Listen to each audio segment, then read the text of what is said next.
It all began when I was in adolescence. Everyone else had gotten their first period, except for me. Still being very young and not understanding how things worked, I began to wonder if perhaps the doctors had made a mistake when I was born and I was actually a boy instead of a girl. I wondered this for a few years, until at the age of 14, I got my first period. I'll admit that I was so excited to have finally gotten my first period.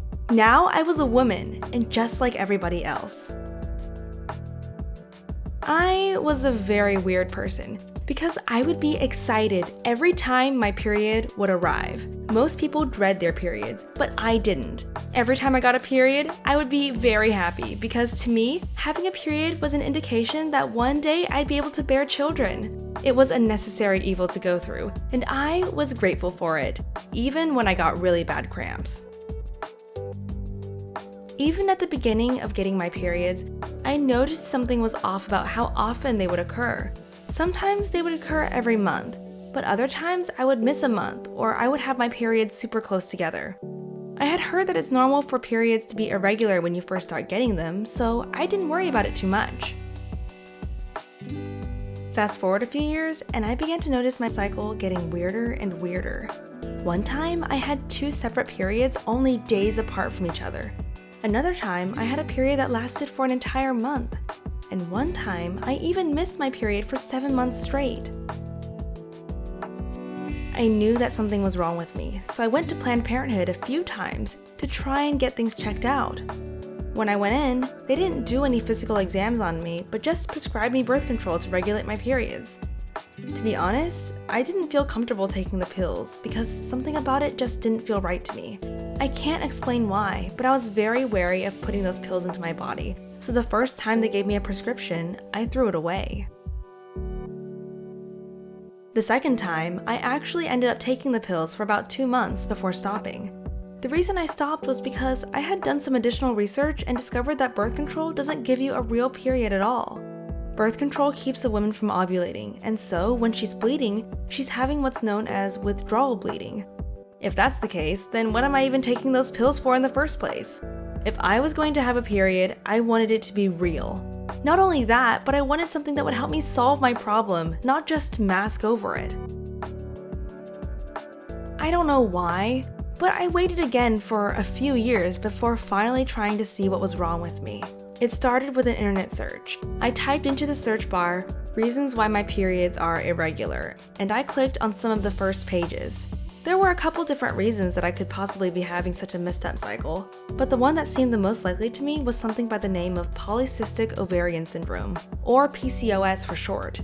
I did more research and discovered that having PCOS could mean that I have problems with having my own children in the future. Plus, it put me at higher risk of developing diabetes and heart disease. I knew at that point that I needed to see my gynecologist immediately. I scheduled an appointment and was seen soon afterwards. When I was in her office, I explained that my periods had been irregular ever since I had gotten them.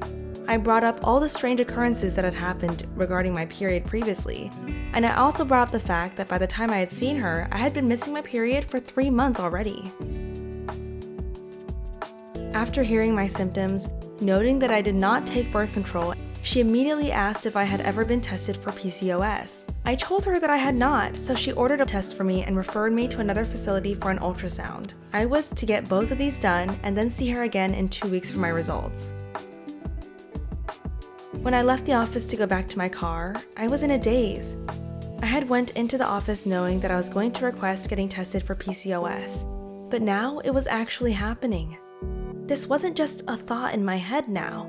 This was really happening. I went back home and tried not to think about it too much, but of course, I couldn't keep something like that out of my head.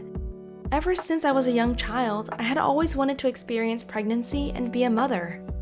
Now I worried that this would all be taken away from me, just like that. In the weeks before I was able to go back to my gynecologist, I noticed that I was having some very strong emotions. I was feeling incredibly hopeless. I would break out into tears at the drop of a hat.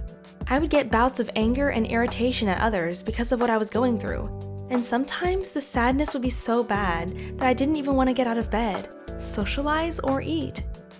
It wouldn't have been so bad if I had someone to talk to, but there was virtually no one I knew offline who I could talk to about this.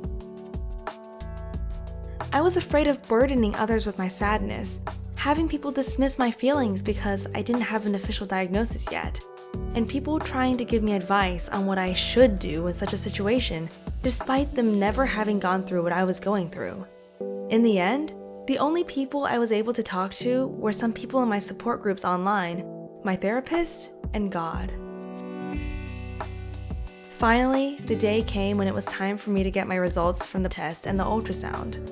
The test came back showing that I did not have diabetes or any thyroid problems, but I did have some hormone levels that were abnormal.